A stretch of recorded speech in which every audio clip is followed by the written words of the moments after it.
তিনবারের প্রধানমন্ত্রী থেকে বাংলাদেশের মানুষের জন্য কাজ করেছেন, বিশেষ করে নারী শিক্ষার উন্নয়নে এবং আমাদের মা বোনদের পাশে থেকে গ্রামে কিভাবে ওনাদের জন্য কাজ করা যায় সেই দিকে বিশেষ নজর দিয়েই আপনাদের সঙ্গে মিলে মিশে এই দেশের নেতৃত্ব দিয়েছেন।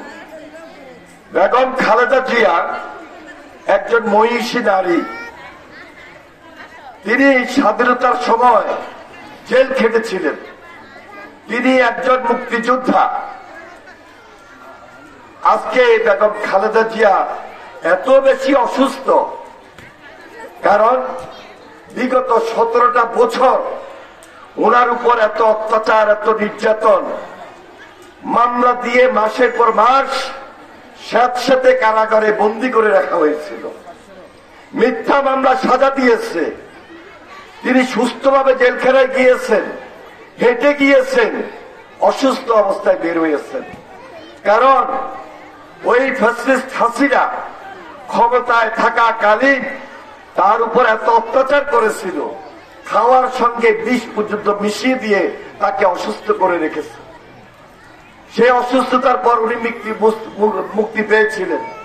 আমরা ডাক্তার দেখিয়েছি, লন্ডন গিয়েছেন, ডাক্তার দেখিয়েছেন, কিন্তু এত ডাক্তার দেখানোর পরও উনি সম্পূর্ণভাবে সুস্থ হয়ে আমাদের মাঝে ফিরে আসতে পারেন নাই। এখন এত অসুস্থ, মৃত্যুর সঙ্গে পাঞ্জা লড়ছেন। সারা বাংলাদেশে দোয়া হচ্ছে, কেউ সদকা দিচ্ছে, কেউ কোরআন খতম করতেছে।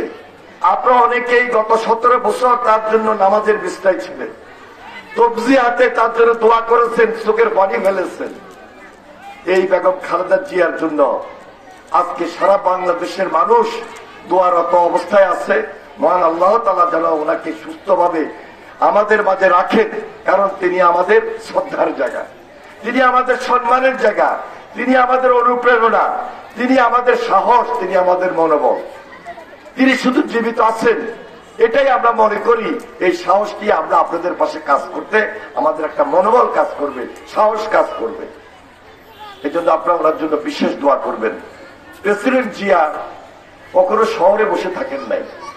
স্বাধীনতার পর যখন এই বাংলাদেশের দুর্নীতি, দুঃশাসন, দুর্বৃত্তায়ন, রক্ষী বাহিনীর অত্যাচার ছিল, অনেক মা বোন আছেন সেই সময়ে যারা দেখেছেন স্বাধীনতার পর কিভাবে বিভাজন ছিল, বিভক্তি ছিল, দুর্ভিক্ষে ছিল।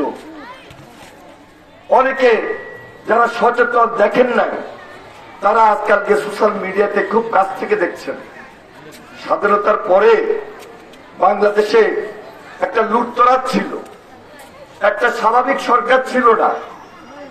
তখন এই ডিসেম্বর মাসের আগের মাসে 7ই নভেম্বর মাসে সিপাহী এবং জনতা, মুক্তিযোদ্ধারা মিলে তাকে দেশের রাষ্ট্রীয় ক্ষমতায় অধিষ্ঠিত করেছিলেন। তাকে বসিয়েছেন যে বাংলাদেশ বিভাজন হয়ে গেছে, বাংলাদেশ বিশৃঙ্খলা হয়ে গেছে, তলাবিহীন জুড়ি একটা অন্ধকার মধ্যে আছি।